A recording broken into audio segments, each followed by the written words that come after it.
This is the Untold Italy travel podcast, and you're listening to episode number 128.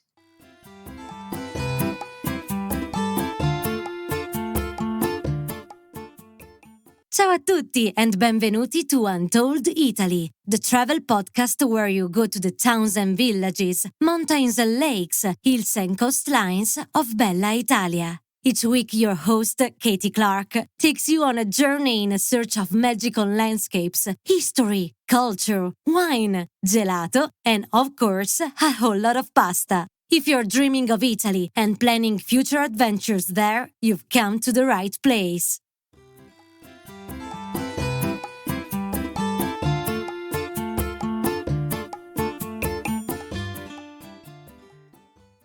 Ciao a tutti! Today we're heading to the mountains in the north of Italy to the region of South Tyrol and the magnificent Dolomites, and I can't wait. This is the area that borders Austria and Switzerland, so you can picture the stunning snow-capped mountain ranges that hide more than a few surprises. Often people try and squeeze the Dolomites and South Tyrol region into a day trip from Venice and sometimes Milan. But let me tell you, I learned the hard way that this is going to give you just a small taste of this incredible region. But in recognition that most of us have a limited time when it comes to travel, I asked our guest Franziska to help us plan 5 incredible days in her region so you could see how you can add it into a northern Italian itinerary or a bigger trip to Italy. Franziska Dona comes from a family of winemakers who live just outside of Bolzano. I meet a lot of people through our show who love their region, but I have to say Franziska's passion for her homeland is second to none. She rose to my 5-day itinerary challenge, and I can't wait for you to hear what she has planned for you. So andiamo, let's go. Benvenuta, Franziska. Welcome to the Untold Italy podcast. Hello, Katy. Thank you. It's just great to be here. I'm so thrilled to be heading to the mountains of beautiful South Tyrol with you today, Franziska. Wondering, can you paint a picture for our listeners of what it looks like there outside your window? Okay, I'm from South Tyrol. It's a very small region in Italy. We're the northern part of Italy on the border to Swiss and Austria. And I'm living in the mountains, and it's a very green region. Now in the moment it's blooming. So it's like apples are blooming, cherries are blooming, almonds, tulips. It's very colorful outside. We do have the Dolomites and also the Alps. We are a very various region. We do have bath lakes and mountain lakes and very different pictures in South Tyrol.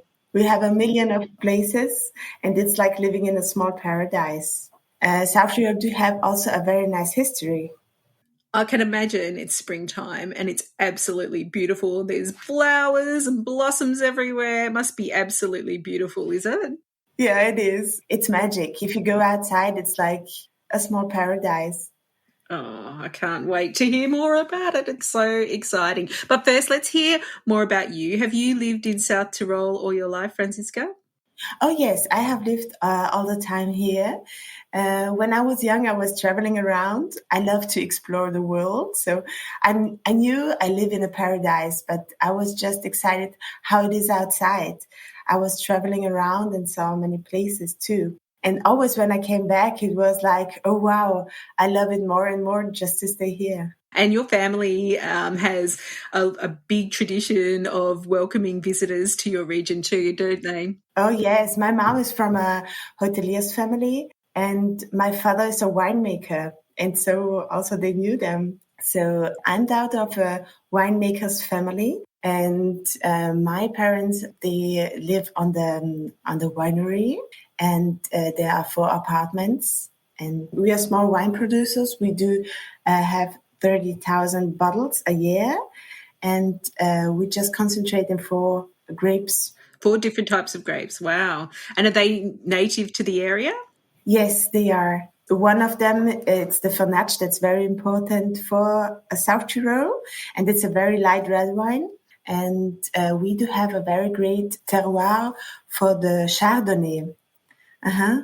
So we do have also many Chardonnay and Sauvignon there. Oh, so you have red and white wines, but the lighter reds. Oh, wow, that sounds amazing. And the winery is in a beautiful valley, isn't it?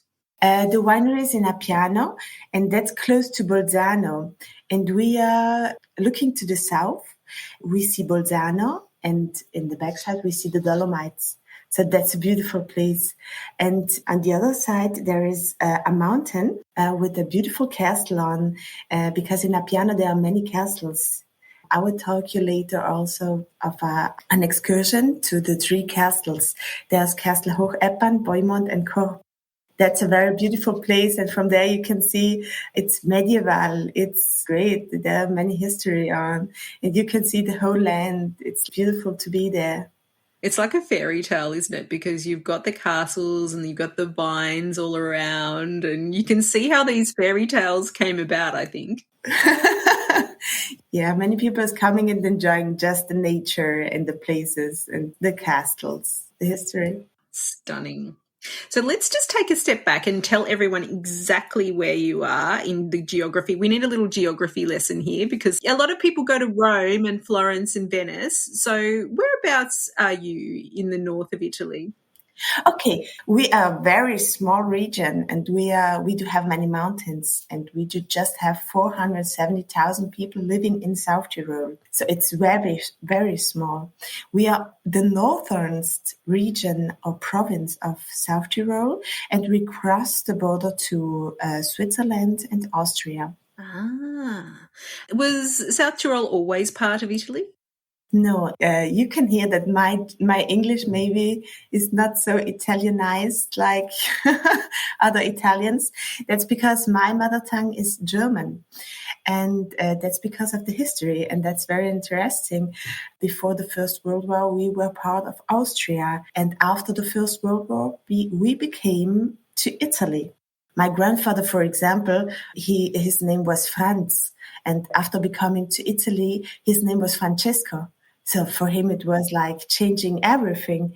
But since 70 years, more than 70 years, we can speak our mother tongue. So we are an autonomous province. We can speak our mother tongue, German, and also can speak Italian. I like the South Tyrolians because we are a great mixture. We are a mixture of the German straightness, but also the Italian dolce vita. Ah.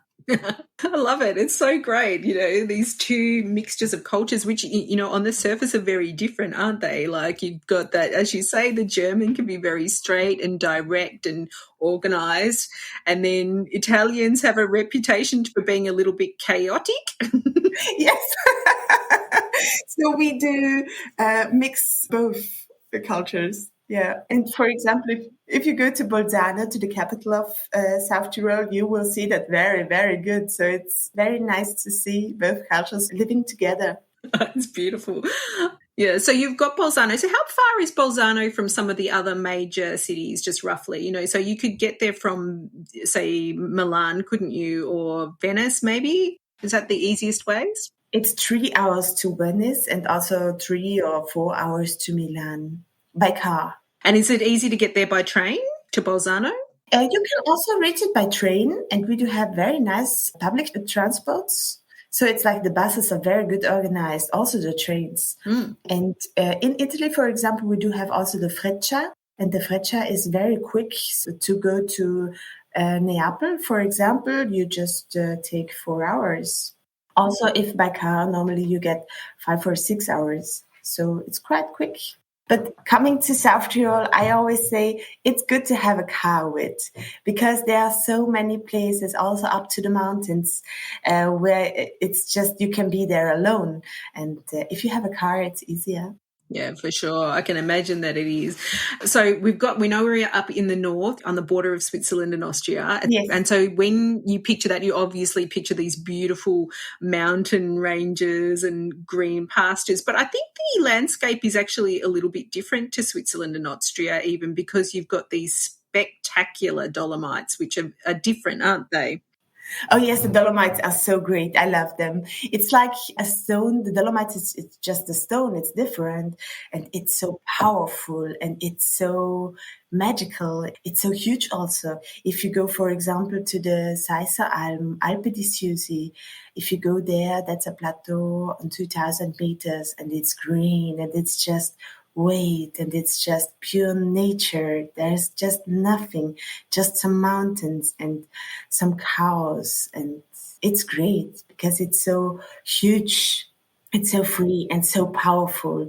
Just to see, I always say to see the Dolomites once, it's stunning. It's gorgeous. You will never forget it. And there are many places. There is Corvara. There are the 3 peaks in Trecime in the Dolomites, the Seiser Alm, the Marmolata. And you can go there in summer, but also in winter. You can go the whole year there. So we were talking a little bit before we started is that a lot of people want to go on a day trip from Venice to the Dolomites, which is great. But what's going to happen is you're going to go, I think I need to go back. It's great to take many time when you come here. Yeah, it's great to take more time because there are really a million of places to see. There are the Dolomites. The Dolomites are great. They are gorgeous. They are beautiful to see. But there's so many else. There really is. And so what I thought we'd do is help people out because I think sometimes people don't know how to fit, your region maybe into their itinerary. So what we're going to do today is something a little bit different. I haven't actually done this with another guest before, but what we're going to do is we're going to take everyone through how they can spend 5 days in your beautiful region. And I chose 5 days because, sometimes people have maybe 2 weeks to travel through Italy. So they might want to go and see Venice and they might want to go and see Milan and they can stay in the north of Italy and maybe see some lakes. But then they can also come up to beautiful South Tyrol and just spend some amazing time up there in your beautiful homeland. So how about you tell us how we can spend 5 unforgettable days in South Tyrol? Okay. One day you have to see the south of South Tyrol. The south of South Tyrol is the Kalterer Lake, for example. Kalterer Lake is a beautiful bathing lake and it's surrounded by wines. So it's a very important wine region also. And you also have to see Appiano. In Appiano, I told first of all behind our winery, there you can make a tour of 3 castles. It's just a hiking of 1 or 2 hours and you go up, be in the castle of Hocheppan and you will have such a beautiful view. You will see the land from upside. You can see Bolzano, the Dolomites. You can see the mountains surrounded. There's Weisshorn. And you will also see the history there. You can see paintings on the church. You will see a garden full of herbs. You can also go there with the children very good because there are animals. And you can see how the farmers live there. So that's very great. And then you can go to Boimont and Korp. So you see 3 castles. And not just the castles, you also have always the nature around, the view, and the history and the farmers. Now, this castle, so from your winery, is it an easy walk up to the castle? The first step is a little bit high, but then when you came up after just 20 minutes, it's easy to walk. Most people can do it easily? Yeah, most people can do it. If you like to do easy hikings, then go to the Kalterer Lake. That's a bathing lake. And there, for example, you can also just do the surrounding of the lake. That's so easy.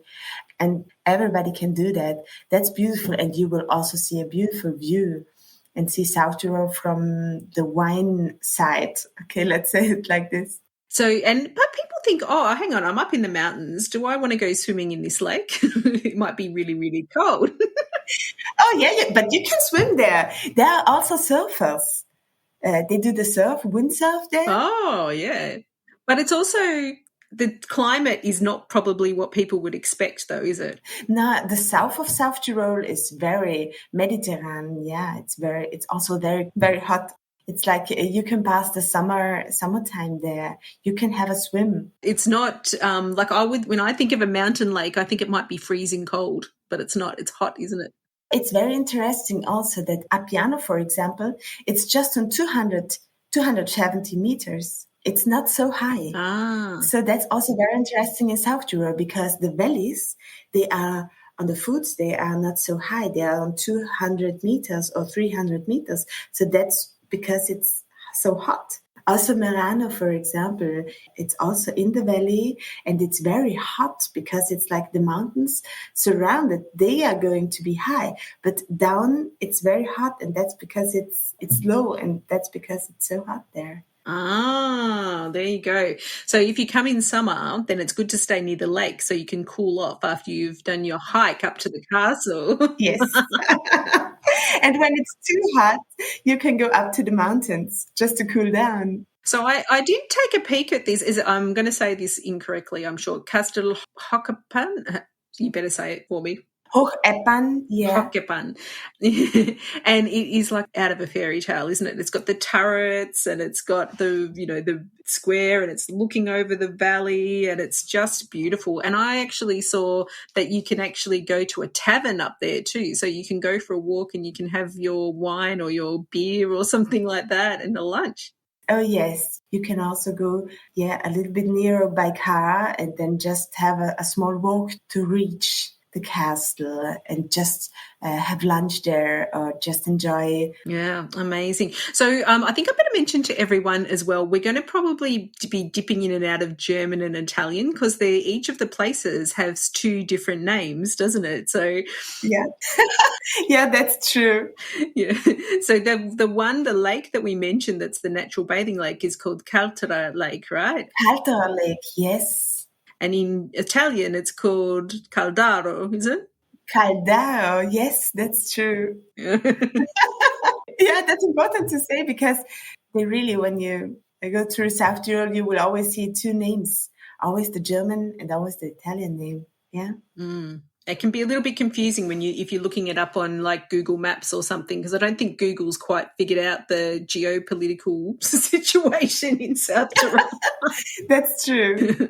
Oh, well, that sounds like the perfect first day, spending time looking at castles, swimming in lakes and walking through wineries. Oh, my goodness, that sounds fantastic. And I'm sure, you can definitely try the wines at your parents' winery too. Oh, yes, you can. You're always welcome. We'll be very happy to welcome you. So on the second day, what would you suggest for our second day in your region? For the second day, I would say just go up to the Seisser Alm. That's the Alpe di Siusi, and it's the highest plateau of Europe, and it's on more than 2,000 meters high level, and it's UNESCO heritage. So you cannot go by car there. You can just go up by cabin and you can just walk around, and it's just beautiful to be there. It's so silent. It's such a huge nature, and you will never forget it. It's unforgettable. Oh. You can walk up to the mountains or you can just walk around. You don't have to go up to the highest peak. You can just walk around, so everybody can do that. Yeah. So you don't need to be some sort of hardcore hiker. Oh, no. No, it's nice for wandering. Where do you get the cable car from? Where do you get the cabin from to get there? You will get the cabin from Sais. That's 5 minutes from the Seisser Alm, from Alpe di Siusi. And how far is that from Bolzano? From Bolzano, it's 20 minutes by car. Oh. And the road is very good. Yeah, that's important in the mountains. If you go by car, the roads are very, very good. You can go with every car there, yeah. In Australia, we don't have a lot of mountains and we don't have many cable cars at all. So it's quite a treat to go up in a cable car and then just step out onto this beautiful scene that's with mountains and fields, and it's kind of breathtaking. Yeah, it is. And it's so beautiful. And there are also many flowers growing and also many flowers which you can eat. I don't know, do you know, eatable flowers have the culture of to eat also herbs and many eatable herbs. And that's very interesting. There's one restaurant, and it's an easy restaurant. It's the Gostner Schweige. And Franz is the man who's like cooking, and his mother is like carrying the garden, and she's like, there is growing more than 41 flowers, eatable flowers. First time that I was there, it was so great. I came and I said, I would just like to have a mixed salad. And she was like, no, oh no, we do not have mixed salads. Oh, and then I said, what do you have? We just have eatable flowers. And I was like, oh wow, I would have it. Was it really tasty? Yes, it is. It's adventurous. Oh, do they have really nice honey up there too? Oh yes, also cheese. And they don't make the knödels. It's dumplings. That's a cultural food in South Tyrol here. Yeah. Oh, and do they put the flowers in the dumplings as well up there? Also sometimes, yeah. It depends. Wow. Because of the dumplings, you can make many different flavors, and you can choose your flavor. You can make it with cheese. You can make it with ham. You can make it with everything. Also with spinach. Oh, that sounds healthy. That sounds good. The dumplings a bit like gnocchi, or are they a little bit different? No, they are bigger. They are made of bread, white bread, and egg. It's like a tennis ball. Oh, okay. They are big like tennis balls. Wow. So how many would you get in a serve? You can eat 2 or 3. And is there a special sauce that goes on them, or is it butter, or how does it work? You can eat it. It's different. You can eat it how you like it. You can eat it with salad. You can eat it with butter. You can eat it with a cheese sauce. You can eat it with gorgonzola. Oh my gosh, that's my favorite. Yeah, it's amazing. You can eat it how you like it. You can also eat it in the soup. Oh, sounds great. So the restaurant you mentioned, is it when you go up to the cable car and you're walking around? Is it a refugio or? Yeah, it is a refugio. And it's like when you come up with the cable car, you just walk 20 minutes. It's 20 minutes walk and easy walk. And then you come on, it's like in a silent place. And it's staying alone there. And you just have the view to the Dolomites. And it's the name of these Dolomites. It's the Schlern. That's my favorite mountain in South Tyrol. It's so beautiful. And it's just silent. It's just nature. And just relax. And the refugio is so small. It's just, I think outside they do have 10 tables. But inside, in the kitchen, you can just turn around once. So just one people can work there. That's very nice to see. Yeah. Would you need to book there, or can you just turn up? It depends a little bit on the season. If you go there in the high season, and the high season is August, book first of all, first to come there. If you go outside the season, it's, for example, June. On June, you can just go there. You will find a place. Otherwise, you will just wait 5 minutes. I won't. It's not going to be hard to wait 5 minutes when you've got that view, I'm sure. Turn around and make 2 pictures. And so it sounds like you can easily spend a whole day up there just wandering around and having some lunch and exploring. Yes, it's such a beautiful place. So I also suggest to spend the whole day there and go up at 9 o'clock and come down when the sun is going down. So it's beautiful. It's just magic there. Oh, I think everyone better take their battery chargers when they go up there, because I'm pretty sure there'll be a lot of photos that get taken. It is beautiful. You will love it, Katie. You have to go there. I'm desperate to go. You have no idea. Okay, that's day 2. I don't know how we can get any better than that. But anyway, so on day 3, we're going to our base, aren't we? We're going to stay in our base in Bolzano, and that's the capital, isn't it? That's the capital. Yeah, when you're in South Tyrol, you have to go to Bolzano, to the capital. The capital, that's where you can see how German and Italians are like living together, and the cultures are like the mixtures of the culture. There you see beautiful architecture. I love the architecture in Bolzano. And there's also a very important man being there in the museum. I imagine you know the Ötzi, the man of the ice. Yeah? I've heard of him, but our listeners might not know. Okay. It was the man, he was found in the ice. Ötzi was found on the glacier of the Schnalztal, and it was it was a phenomenon to find him because it's one of the most important mummies of the world. Yep. And in the 1991, he was found from just normal walkers. Yeah, he was preserved in ice. Is that right? Yes, that's right. And now he's like in the museum, in the Archaeology Museum of Bolzano. It's an incredible discovery because it tells us a lot about human development and what happened to people in Europe. So I think, how long ago did he live? Do we know? He lived around 3,300 before Christus. Wow. So that's like 5,000 years old. Yeah. And preserved in ice. That's crazy. And he was, I'm gonna say he wasn't very tall. He's almost as tall as me. So and I'm looking at this now and I'm thinking, maybe I'm the same as Ötzi because he's around the same age as me as well when he died. Me too. They think he was in his mid-40s when he died. And yeah, something like that. So it's a really interesting discovery, and it's way before the Romans became popular in Italy. Oh, yes, it is. And you can also see what he wore, his clothes and the shoes. And I think they also know what he eat. He had good teas. Incredible. Yeah. The architecture you mentioned, I think it's really interesting because it's very different to other architecture in Italy, isn't it? Because your churches are different, aren't they? Maybe you describe. The churches are different. They are very colorful.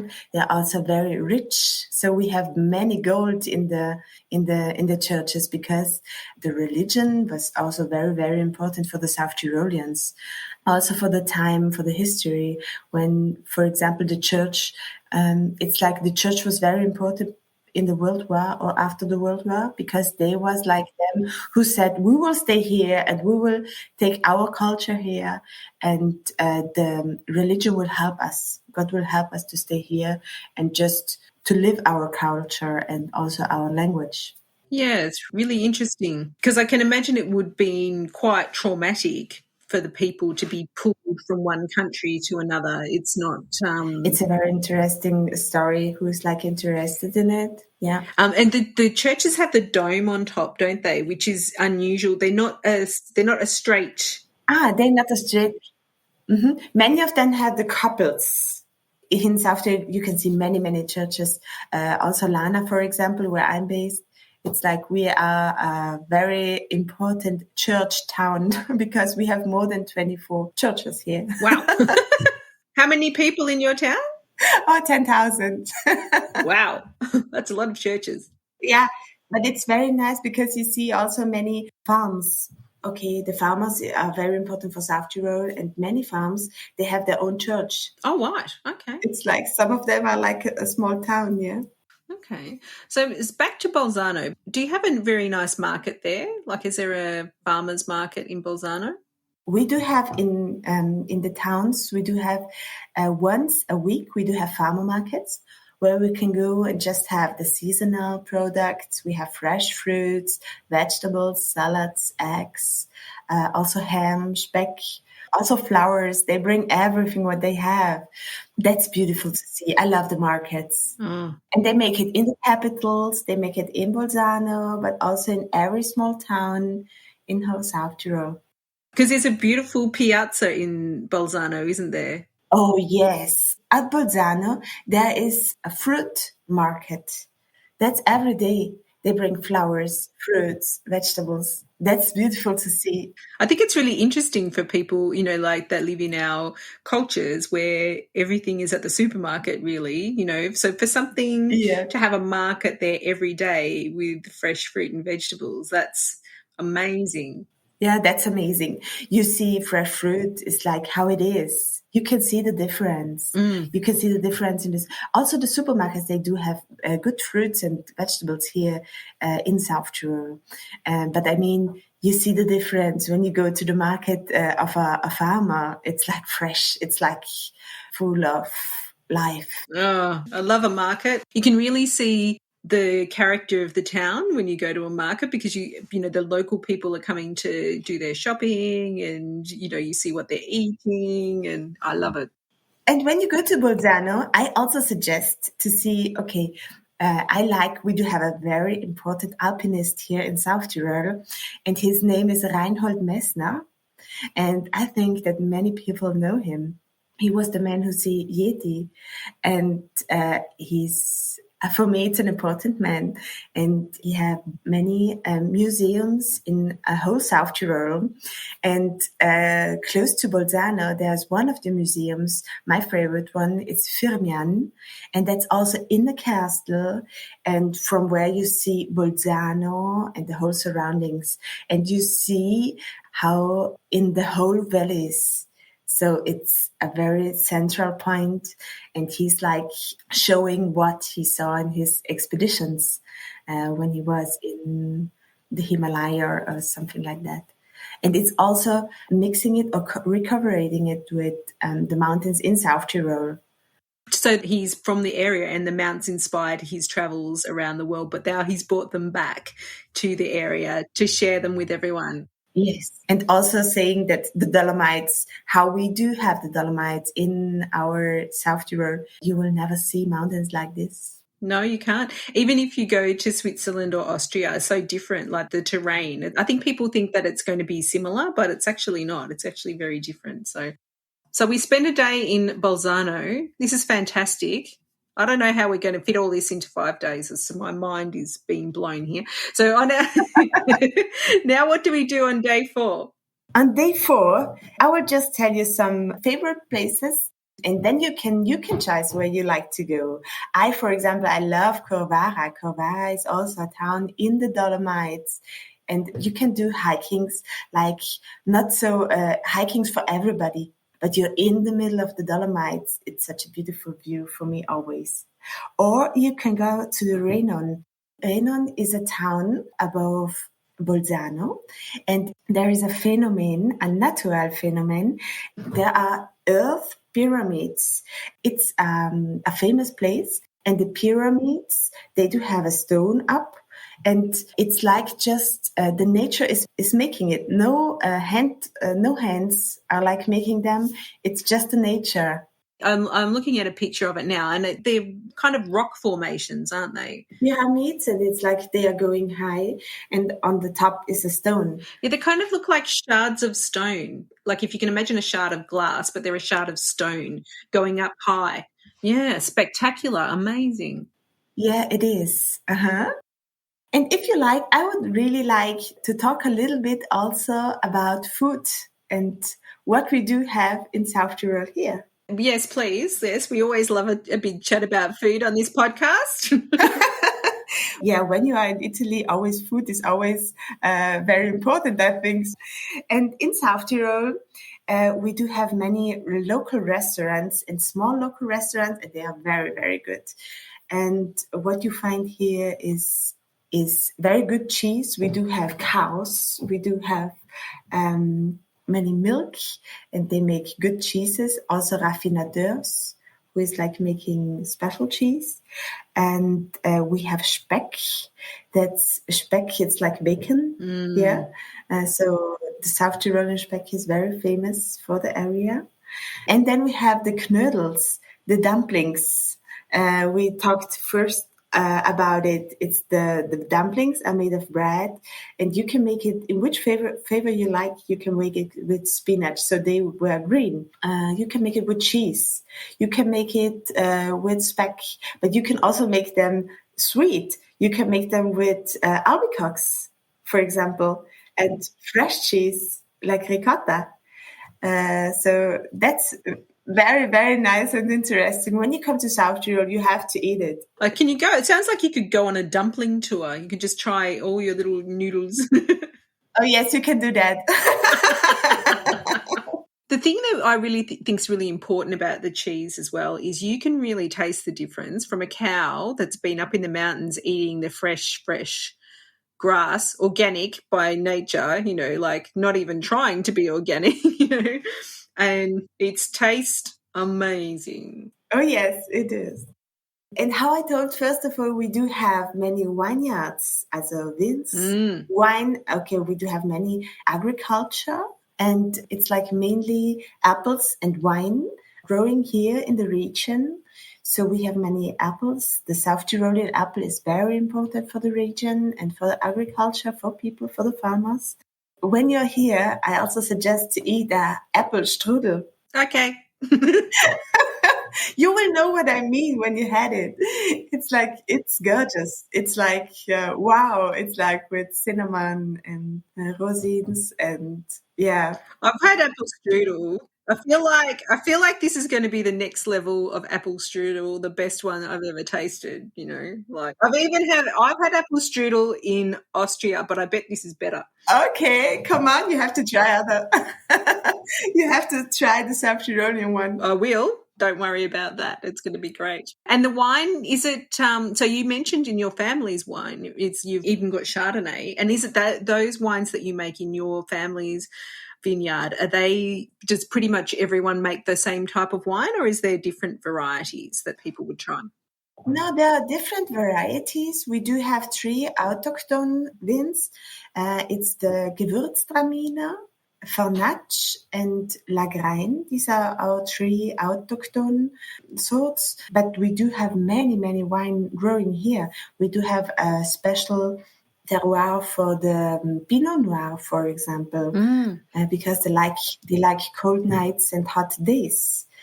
And we do have Merlots, Cabernet Sauvignon. We do have 50% red wine and 50% white wine.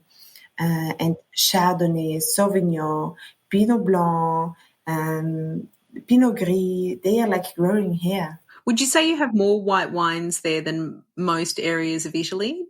I think it's, we have 50-50, 50 white, 50 red. So from the whole Italy, there normally are more red wines than white wines, and we are 50-50. Yeah. I think that we have more red light wines. In Italy, maybe there are more red, not heavy wines, but strong ones. Yeah. It's interesting, isn't it? I love that there's so many different wine regions of Italy. Like, I think it's really interesting when people, we'll get a lot of people who say, I want to go on a wine tour. And I sort of say to them, well, what sort of wine do you like? Because, you know, we can find somewhere for you. Oh, yes. That's great. So do people eat a lot of meat in South Tyrol, or is it mainly the speck and the bacon? Mostly we prefer to eat South Tyrolean meat. So we eat meat, but maybe not every day. And when we eat a good one. Yeah. So would it be beef, or would it be other types of, you know? Beef, veal, pork, lamb. I love lamb. Me too. Yeah. I mean, you know, once again, if they're eating the grass from the pastures, you can taste it. It's really tasty, amazing. And I'm sorry for any vegetarians out there, but it's a very, it is absolutely delightful, that type of lamb. It's delicious. Sometimes once a week or twice a week we eat meat. We don't eat too much meat, but when I do, I like to enjoy the best. So we've had the 3 peaks of Kavara and the earth pyramids and the food. You know, I think you mentioned you can find these little places everywhere, all over your region. Everywhere in the region. Is there a way to find out which ones we should go to? Because it's just that you can't go wrong. Yeah, and South Tyrol is also nice because you can just, by car, you can just drive around and you will see beautiful places everywhere.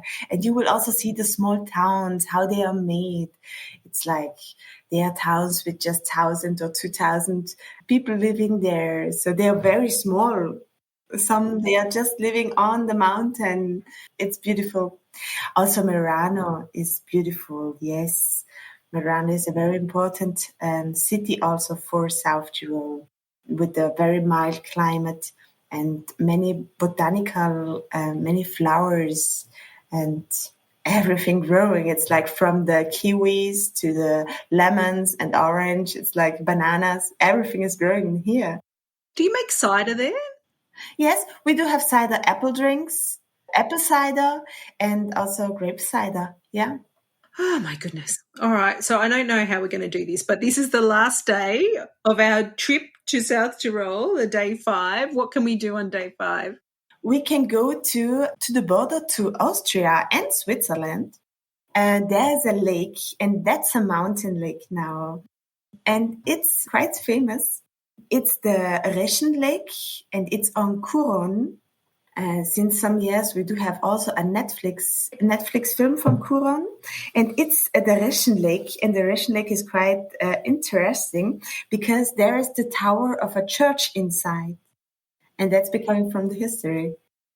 It's a surface area of 10 kilometers. Oh, right. It's a lake where the church is inside, so the town was like down the water. In the history, it was like filled up with water. Okay. And now they use it to make energy.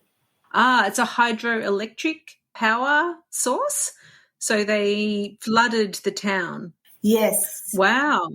And it's so interesting because the church is inside and it's becoming of the history. It's beautiful. And it's in a very mountain town. I'm feeling always like 50 years before when I go to Resia. Oh, yeah. It's a very nice town. You see many nature around. Yes. And the water, the color of the water, I've seen photos of this. The color of the water is like turquoise almost. It's turquoise, yeah. It's in September. I always love it when the wood is like red, orange, yellow, and the sea is turquoise. It's the beauty of the nature. I mean, I think that's the whole story of it. These, you've got this incredible nature all around you, and then you're just living in harmony with the nature and enjoying it. And I know that you want to share it so much with everyone, don't you? Like it's not all at once. I don't think everyone needs to go there at the same time, but like if you want to come and visit and enjoy the nature, I think it's a beautiful thing to do. We like to share our home. Yeah, and it's just beautiful. And I think what you said there, to enjoy nothing, like just being at peace with the nature and just enjoying everything around you. I find myself, especially after these 2 years, more drawn to nature and more drawn to just simpler things, that you can enjoy, like a beautiful glass of wine and a few dumplings with this crazy mountain backdrop. It sounds so exciting. Oh my goodness. So what an incredible 5 days. I think that unfortunately we won't be going to your area this trip, but in 2020 I had planned a trip to your area. And yeah, you told me. And what happened was, for our listeners, that I kind of got a bit overwhelmed with the planning to work out what we should do because there's so many things to do and see. So I really appreciate you building this itinerary for everyone because it's a really amazing piece of work, actually, because to try and figure it all out for yourself is really quite difficult. So thank you very much, Franziska. It's really quite amazing. Thank you, Katie. So what we have here, castles, apple strudel, alpine wine, stunning lakes and mountains. So there's so much to do in South Tyrol, but I know people are going to want to know more. How can our listeners reach out to you and find out more about beautiful South Tyrol? We are Weingut Dona, and you can find us on Instagram, on Facebook, or just in the internet. My name is Franziska Dona, and I'm happy welcoming you when you come to South Tyrol. Maybe we can spell it out for people. It's Weingut and then Dona. Yeah, Weingut Dona. I think I did it okay. So I think if you want to go on this beautiful trek through the vines and stay in a beautiful accommodation, you can do that with Franziska's family. They've got their beautiful accommodation there just outside of Bolzano. Yeah, get in touch with them if you would like to learn some more about this beautiful region. So, Franziska, this has been amazing. Thank you so much for telling us all about your beautiful, beautiful region and giving us a little peek into what we can expect when we visit there. And I know a lot of people will be doing that. Thank you so much for joining us on Untold Italy. Thank you, Katie. And I'm happy to see you when you come to South Tyrol. Thank you. Well, I hope you are now all inspired to visit the beautiful region of South Tyrol and the Dolomites. Sometimes I think I can get a bit carried away giving lists of ideas and things to see and do in Italy. And let's face it, there are so many. So I hope you enjoyed this format where we share how to plan out your days so you can make the most of the time in these untold regions of Italy. Let me know what you think. As always, I'd love to hear from you on email at ciao@untolditaly.com. All the details of the places that Franziska mentioned are in the show notes at untolditaly.com/128 for episode 128, as well as how to contact Franziska if you'd like to stay in one of their gorgeous alpine properties and soak up the beauty of this stunning region. Grazie. Thanks to our subscribers and all our wonderful listeners for your ongoing support of Untold Italy. We really hope you enjoyed today's show. If you did, then it would be wonderful if you gave us a rating or review in your favorite podcast app. If you're using Apple Podcasts, then you need to go to the show page for Untold Italy and scroll down until you see ratings and reviews. You can leave your 5-star review and message there. On next week's episode, we're revisiting one of our favourite episodes about the magical island of Capri. If you haven't heard my friend Holly's story and her passion for her adopted island home, prepare to swoon. It's a beauty and definitely one to listen to again and again. But until then, it's ciao for now. The Untold Italy podcast is an independent production. Podcast editing, audio production and website development by Mark Hatter, production assistance and content writing by the other Katy Clarke. Yes, there are 2 of us. For more information about Untold Italy, please visit untolditaly.com.